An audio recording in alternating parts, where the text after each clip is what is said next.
What is up, guys? Welcome to another video of new cards being revealed for Riftbound. We have the hero unit, Caitlyn, and she is basically a sniper unit. Now, how does she work? She is 3 mana, 1 power, and 3 might. Pretty average stats, but her ability more than makes up for it. So, she takes damage last in combat. That means she's pretty hard to remove. You can't easily attack and just choose to kill her. You have to kill everything else that is on her battleground before she can take damage. So, on one hand, hard to kill. On the second hand, her ability is pretty damn good. So, what it is, you tap her and you deal her might to any unit on any battlefield.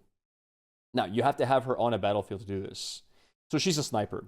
You put her on a battlefield, you can tap her at any point, she can snipe any other unit anywhere else on any battlefield. Even as in like a reaction, somebody attacks a different battlefield, you tap, you snipe, you kill it, and you're good to go.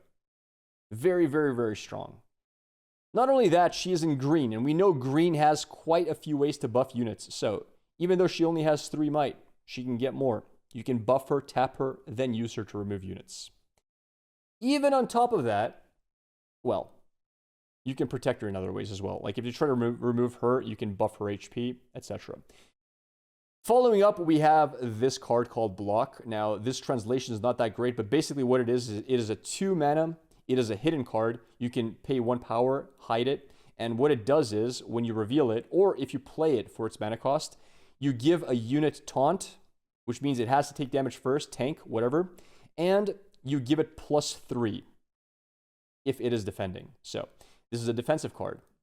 For example, let's say you have Caitlyn on a board, right? On her own, on a battlefield, and they attack her. Well, you can just play 2 mana, and you can get her to 6 might immediately. So, pretty damn strong. It is a good defensive card. You can have it for free for 0 mana. You can hold 2 mana, float it, and play as a spell. Doesn't matter, whichever you choose. And the third card is another buff card. This is an offensive one. So while this was defensive, this is 1 mana plus 3 might. Simple as that. But you can only use it if you're attacking. So you cannot use it otherwise. It has to be during an attack. Moving on, we have 2 more cards. Now, these translations are correct. We can read them as is. We have 3 mana Arena Bar in orange. This is basically a Lee Sin or set card, mainly. But, I mean, you can use it in almost any deck, I would guess. It's just like filler. It is a gear, which means you can continuously use this once per turn. And basically, tap, buff an exhausted friendly unit. So what do buffs do? They give +1 might. And you can only buff a unit once, unless it's Lee Sin, who can be buffed multiple times.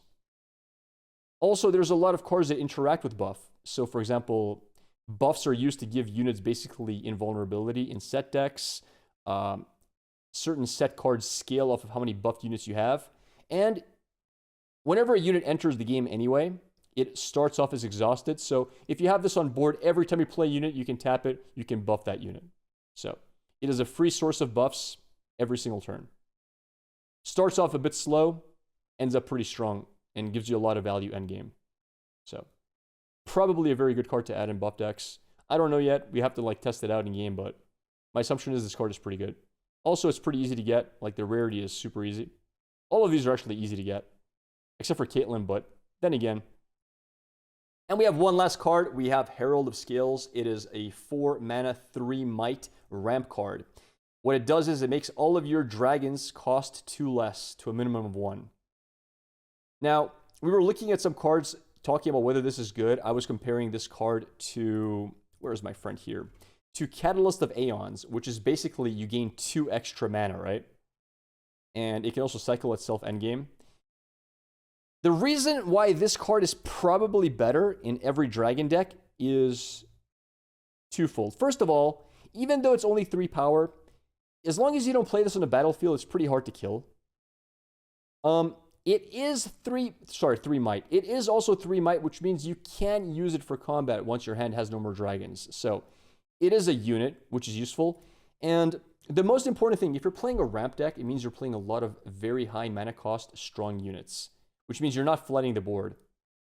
If that is the case, you will absolutely hate this one card. It is called Cull the Weak, which forces you to sacrifice one of your units, basically. Each player kills one of their units. If you only have 1 unit on board, let's say you were playing a ramp deck, and let's say you decided to play Catalyst of Aeons, and then you played, I don't know, an 8 cost, or a 10 cost, or a 12 cost Volibear. This card dies to 2 mana if it's the only thing on the board, because you have to kill one of your units.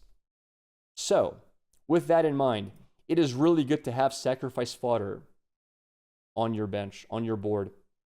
So if that card ever comes out, you can choose for this to die instead. So, pretty nice. Can only be played in dragon decks, obviously. It does not affect itself because it is not a dragon. It's a little bit expensive, but then again, ramp decks don't really care too much about mana costs in the first place. And that is basically it for the cards that have been revealed so far today. More cards will be revealed during the rest of the day, and I will put those up on YouTube tomorrow. Thanks for watching. Have a good day, and I'll see y'all next time. Peace!